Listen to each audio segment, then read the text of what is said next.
Hello there, welcome to another exciting edition of the Labu Show. I'm your girl, your host, Clarice Labu, and today I have with me my wonderful friend and of course sister. I'm so excited today. I have someone here with me. She's a teacher, she's a worship minister, she is a mother, and she is also a writer. I'm talking about the one and only Patrice Day. Hey girl. Hello. How are you doing? I'm great, Clarice. You're looking great. Thank you. Awesome. You do awesome. It's really nice to have you here on the show today. Yes. I'm really excited to talk to you. I look at you as a very phenomenal woman, not just only in the ministry, but also, just general. I see the way you're passionate about your teaching job, taking care of other people's kids, and also passionate about taking care of your son, your lovely son, Yes. Xander. So it's just amazing. I just wanted to talk to you a little bit about all of those. Let's start with you as a minister. A worship minister at Potter's House, Fourth Word. Yes. Yay! So how is that turning out for you? Well, I have officially been a part of our worship music ministry since the summer of last year, Okay. 2017, and I'm a member on that team, and it's just been an awesome experience. It has actually helped me to learn a lot more about the importance of going from the outer court to the inner court and being able to be in the presence of the Lord. We have a wonderful worship pastor there, who is also our director of music and fine arts ministry, Pastor Tim Clifton. And so Okay. he's just an awesome leader and teacher. So, but it has definitely been a blessing, to be able to be a part of a ministry where you see so many people being impacted, not just by the word of God, but the song word, the word of Right. song, Right. And Yeah. talking about it, I know you said you've been singing for a very, very long Yes. time. And but this season is just, I think it's just a bit so different. Tell me about Yes. that. You said something about that earlier. Yeah, well, I've been singing since the age of 3, Okay. in support of my mom's ministry. She's a minister of music. Okay. My dad is a pastor, so I'm a church girl. You're a church girl. And so I didn't have a choice but to sing, in the choir. Right. And starting out young, I did it because that's what my mom and my dad wanted me to do. But over a period of time, it became my passion and what I love. But then there was a season when life happened, and I actually put music and ministry to the back burner. And so in this season of my life, God is actually allowing doors to be open Okay. to where I am now coming back into a forefront and getting a second opportunity. So I thank God for that. Awesome, awesome. And I think I've attended church sometime where you guys ministered, and you're one of those ministering on that Sunday, and I could tell it was so powerful. And also when I watch you on social media, it's just amazing the way you worship from your heart. I know you're a lover of music, Jenny, Yes, but just yeah. to see that, because as a worship Yeah. leader, what I understand is that you can give what you don't have. Yeah. If you're not a happy person from within, you can share that joy Yeah. through music to others. So that's just so it's really, really great to see Yeah. that. And let's come a little bit to you as a teacher. I'm Yeah. excited because I imagine you in a classroom with all of those teenagers, and you're impacting their lives Yeah. a lot. I met this little girl. You introduced us sometime to. I think she's Alice Who or something like that. Her name. Yeah. Oh, She so- said so many nice things about you, and that was just meeting you in a very short time. Talk to me a little bit about teaching. How is that going on for you? Oh gosh. And well, first of all, I didn't even want to be a teacher growing up as a kid. I had teachers who said to me, you need to teach, you'd be a great teacher. And I was like, I don't want to do that, no way. And it was some years before I submitted to it. And I just think about the teachers that I had as I went through some things. My parents divorced young, my mom had cancer. So if it had not been for those teachers who were pushing me and telling me about my potential, I really don't know where I'd be. And even going into college, I had some great professors who just really loved on me and encouraged me. And so I just knew that I wanted to give that as well. And I still believe in that in the classroom, growing, encouraging somebody and helping them to at least try to pursue their potential and what God has already placed on the inside of them. Awesome. Yeah. Wow. And talking about it, I know most of your students are teenagers, right? Yes. Am I right? Like I'm an from 13? eighth grade English teacher. Yeah. I mean, I know because when I was a teenager, I could tell the things I did. So I can only imagine some of them are going through a lot. Oh yeah. And how does you being a Christian come up to you at that time when a child meets you and say, this is what I'm going through, I need someone to talk to? Yeah. Because I understand teachers are not only to teach in the classrooms, but because you spend most of your days in school. Yeah. And a teacher is a great tool in your life. Yeah. So how does your role, or let me say, how does your Christian character affect those positively?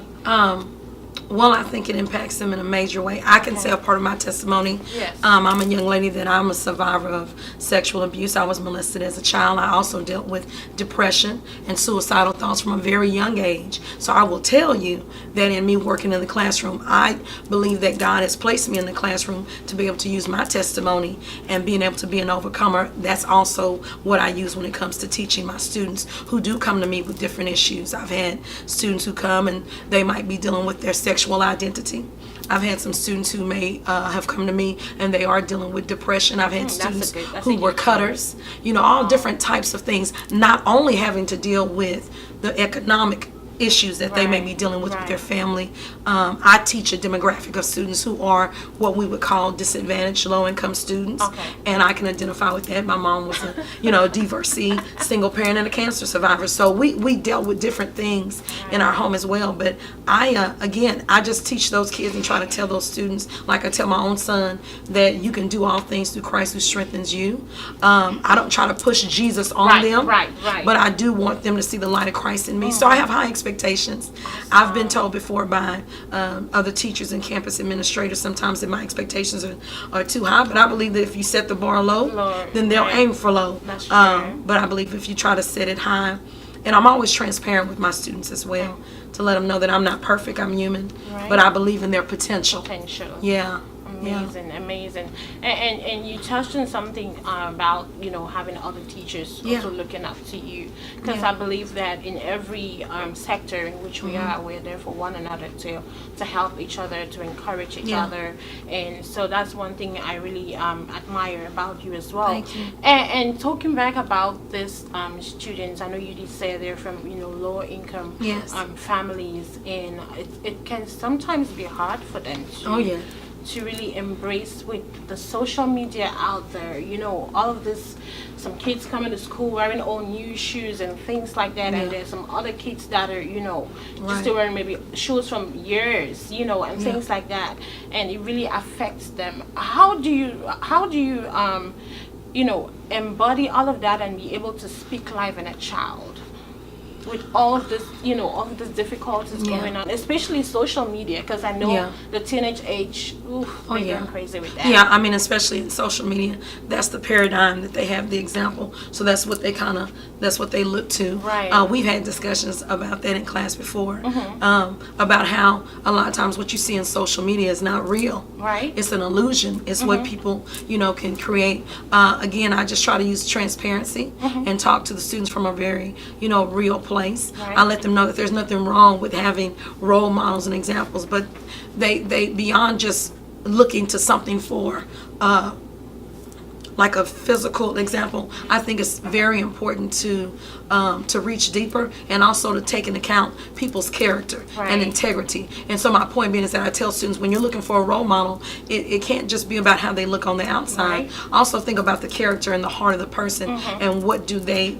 model? What do they try to exemplify? Again, not talking about perfection, Of course, because we only exist by the grace of God, but to to look towards people who are striving to do right. And that's how I live my life. I'm not perfect, but I'm aiming and I'm striving and I'm trying. And I think God honors that. Yeah, that's great. And what do you tell to teachers because I'm from Africa, so I went to school in Africa, and I had some teachers who looked down on some of us. They thought we weren't pretty enough. They thought we were from poor homes. They thought so many negative things about us, and someone like me, it affected me a little bit. I'd say it affected me because growing up I had a very low self-esteem, because I went to a boarding school, so most of the time I spent in school, and some of these words, looking up to people you're thinking are your leaders, and they're looking down on you, they're telling you you're ugly, you're so all of those things, it affected me until when I became like 18, 20, and I had to embrace the way God has made me. And so talk to teachers who do not have that understanding that they are in school to change the lives of those kids they're teaching. Yes. Well, I would want to encourage teachers that whatever you're passionate about. I know that as educators we're passionate of about what we do in the classroom, but I also believe in being well-rounded. Right. For me, music is that, singing is that, Right. and so one, I want to say that I believe it's important to share other giftings that you have with your students because that can help you to establish a relationship. Yeah. You might have a student in the class who they may not be the straight A student, but they may be really good at drawing. They may be an artist, and you might draw yourself. So I believe in forming relationships, with students and finding another gifting that you can connect with those students on. I've used music and singing. I actually started an initiative at my campus called Am I My Sister's Keeper? Okay. It's called the Sisterhood. Okay. So it's like a cross between a mentoring program and a sorority. And so this past year I had about 30 girls. They were 7th and 8th grade students. This was the first time ever I did this. And I said, Lord, like, who am I?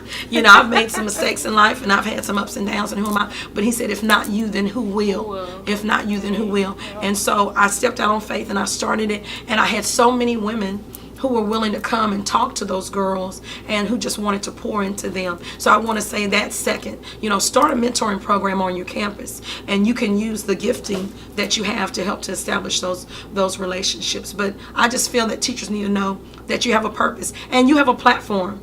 I told people at one point, that's really a platform.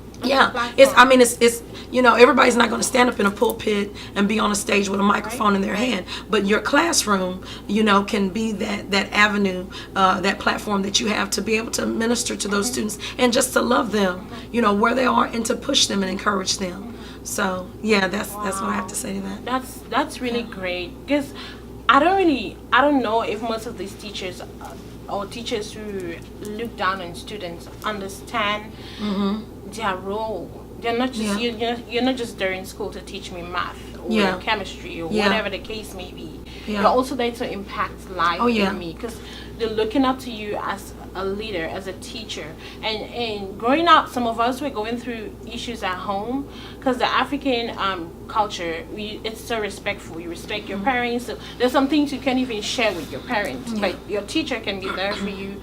And some teachers were not there for us. But others were. So I'm really appreciative that you're one of those teachers that students can look up to and can really turn to in their difficult moments. And sometimes, do you sometimes meet their parents, and how is that? I've had moments, and on the campus that I'm at, we've had some challenges. We deal with different things, not only just the socioeconomics. We deal with students who have been in gangs. There's a family history of gang membership, teen pregnancy, drugs, but then we have some really amazing students who are in programs like AVID. They're in National Junior Honor Society, and they kind of have that same background, but someone is taking out the time to really push them and encourage them. I believe, for me, in my teaching experience, not just as a teacher but also as a mom, it's important to establish a relationship with the person or the persons who have 8 hours in each day between Monday and Friday who have access to your kids, because you want to be aware of what's being poured into your child. I think relationship is number one, and then setting that bar and having an expectation. I want to say also to you that it's unfortunate that you do have some teachers who come into the field of education and they are there for the paycheck. They are there for the temporary, this is just a stepping stone, and they're trying to move on to something else. And then you have some people, I think, who come into that profession, that industry, with good intentions, but somewhere along the way they get discouraged, they become jaded, and then they lose their passion for education. They lose their passion for teaching. So I've actually asked the Lord to help me to endure and to stand the test of time until he sends me into another area. But I definitely believe I'm there for a purpose, because like I said, I was that little girl that was coming into class getting free and reduced lunch, coming home sometimes and no lights were on, and I remember us having to crawl through the door on one side of the car to get into it. I had those moments, and teachers didn't always know, but thank God that when they found out, they just loved on me. And so I want to be that person, for those students. So amazing. And when you think of how far you've come, is it fair to say that those difficult moments that you had growing up prepared you for where you are right now, or for what you're doing Oh right yeah, now? and even still, I mean, because I've had difficult moments even as an adult. But I thank God for His grace and His mercy. One thing that I've learned about me at this time in my life, I can look back and realize that I'm very resilient. Okay. That no matter how much opposition I may come against, that I keep pushing and I keep on pressing, and I'm just always amazed at any opportunity that God gives me to bring glory and honor to His name in spite of what I've been through. So I think that's another thing that I try to teach students is about grit and resiliency. That's our new buzzword in education. Grit. It really is resiliency, and it's really having faith, being able to push through those oppositions in life. Because it's not the smart person it's not the smartest person who is always the most successful. It's the people who are driven, people who are focused, and people who don't give up when they come against opposition. I like that. I like that. I really do like that.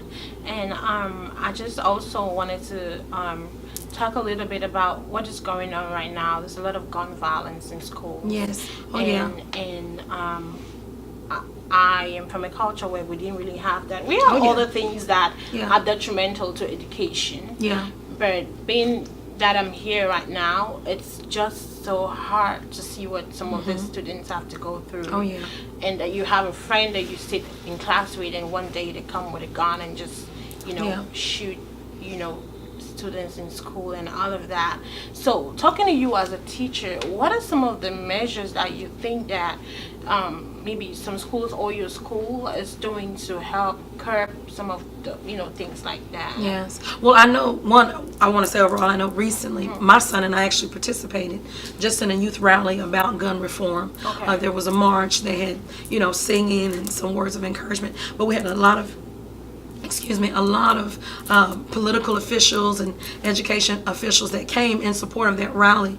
We're living in a new day and time. Yes, For we me, are. I am 38 years old, Okay. so I'm an 80s, early 90s baby, right? And so I don't remember ever having to do something called a lockdown drill. I remember we had the tornado, we had the fire, drill, and that was it. You've seen a shift in the way things are done in the classroom within the past 15 to 20 years. And so even for my son who's going into 4th grade, it's unfortunate that those are things that teachers and students have to consider.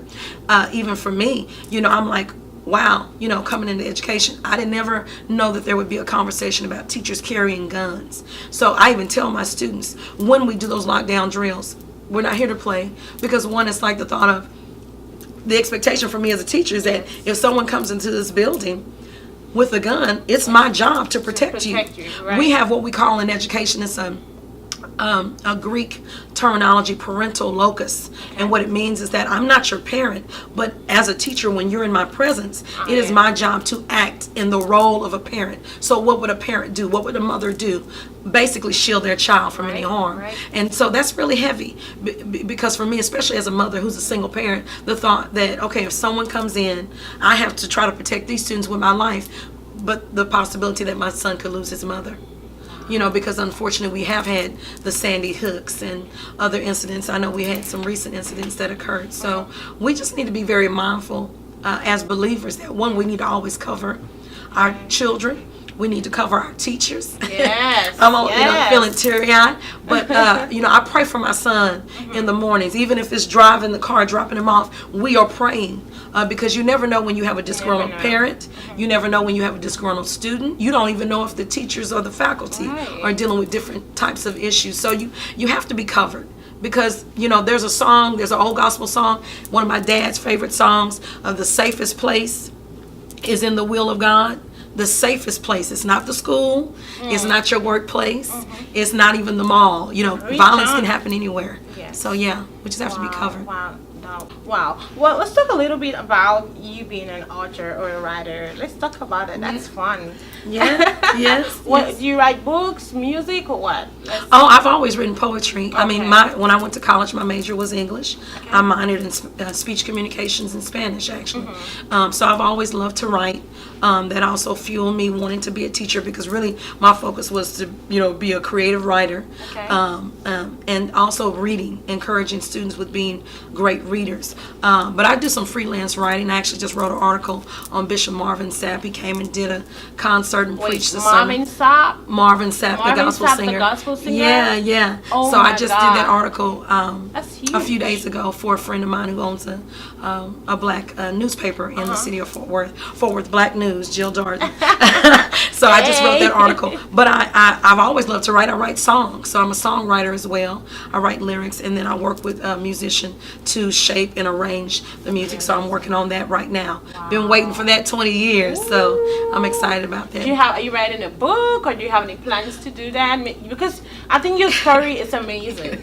I think your story is really amazing. So is you thinking of doing something like that? Yeah, you know, I've actually written poetry. I have a whole binder, and my desire had been to publish. I did get some things published when I was in college as an undergraduate, but I have a desire to publish my own book of poetry and to keep writing songs. I also have started connecting with some other local singers and worship singers and gospel singers in the area to start writing for them. But yeah, I love to write. I believe in the power of having a voice, you know, in whichever way that comes. So I've written several things, but it has yet to be shared. So I'm in the process. God is waiting awesome. for that. Yeah. And what inspires that? What inspires you? Do you just sit and say, "Oh, I want to write today," or does it come from somewhere? Oh yeah, definitely. Like I said, with starting going back with music, I remember as a kid that was my therapy. You know, we were low income, so my mom couldn't afford a therapist, right? So I would go in my room and I would just sing to myself, and then over time, the Lord, you know, He gave me songs, and like I said, He gave me poetry, and it started out with me just penning poetry. My first poem I actually wrote when I was 9 years old. It was an Easter poem, and I remember submitting it to a magazine for a competition. I still got the little certificate of appreciation from it. I mean, that's almost 30 years ago. But I remember doing that, and then I just continued to write, and eventually the Lord gave me lyrics to go along with the melodies that was already there in my heart. And so it turned into songs. And some of those songs we even used at church. You know, my mom would use them with the choir. I came up with an offering song. Like I said, we didn't have a choice as being a musician's kid. Right. You know, you had to participate. So my brothers played the drum, my mom played the organ, you know, and so that's just my experience. But I've continued to write. And so for me, it is therapy, definitely, because I've dealt with depression. Right. So that's a part of my testimony. So there were times when I couldn't talk to my mom. You know, she went through chemo and different things like that. So I didn't want to burden her with some of the things I was dealing with. And so even today, as a mom and as a teacher and just as a believer and just living in this world that isn't always so nice, I find for me that writing is a refuge, and singing. I saved the best for last. Yes. Let's talk about you being a mom. Yes. I love your son. He's so cute. Thank you. So let's talk about that. Are you a single mom? Am I correct? Yes, I'm a single mother. mother. Wow, I'm very proud. Yes, very proud. yes. You have to be. Talk to us a little bit about, or just talk to some women that are going through difficulties being a single mother. Oh yeah, because you're doing great with your son. I can thank really you. say that. Yeah, my son is a miracle baby. You know, it's funny, when I was younger, I don't want to be anybody's mama. I was thinking, you know, I would wait until my 30s, and I thought my life would be different. I didn't think I would be living in the state of Texas, and I thought I would be married by the time I had my child. But around the age of 25, 26 years old, I was actually told by a doctor that I wouldn't be able to have a child. I was told that I had polyovarian cyst, and that I would have to have surgery or take diabetic medicine and different things like that. And so I became a mother, and I'm not going to say that I was married when I had my son. Obviously, I'm not married, and I wasn't. But I just believe that my son is a miracle, and I believe if God didn't want me to have a child, He would not have allowed me to have a child. So I gave birth to my son, and I've mothered him by myself. And so I've only been able to do that by the grace of God, because we have had some difficult times and challenges. But what I thank God for is that my son has strengthened me. You know, I thought I was doing something amazing being a college student, putting myself through college.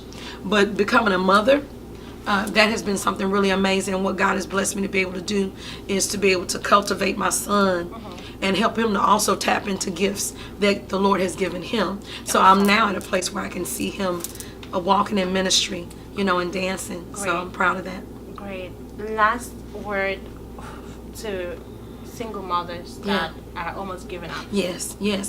I would just say to to single mothers and just any mother in general is just to hold on to God's unchanging hand. Just have faith in Him.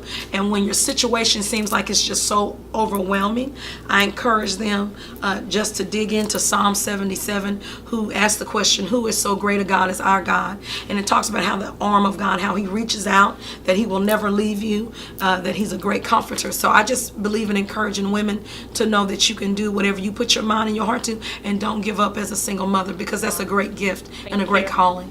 Thank you so much. You're welcome. That was You're amazing. welcome. Thank you so much for coming to the You're show. welcome. I hope you come again though, because it was great having you. Thank you. I'm just so honored and excited, and God bless you for what you're doing. Thank the you. endeavor. Appreciate that. Yeah. Thank you so much. Thank you. All right, guys. Thank you so much for watching. If this is your first time watching the Labu show, we really want to thank you for tuning in. Please make sure you click the like button, and of course subscribe to our channel, and we'll keep bringing you more exciting interviews like the one you just watched today. I'm your girl Clarice Labu. Until I come your way again next time, thank you for watching the Labu show, and stay blessed. Bye bye.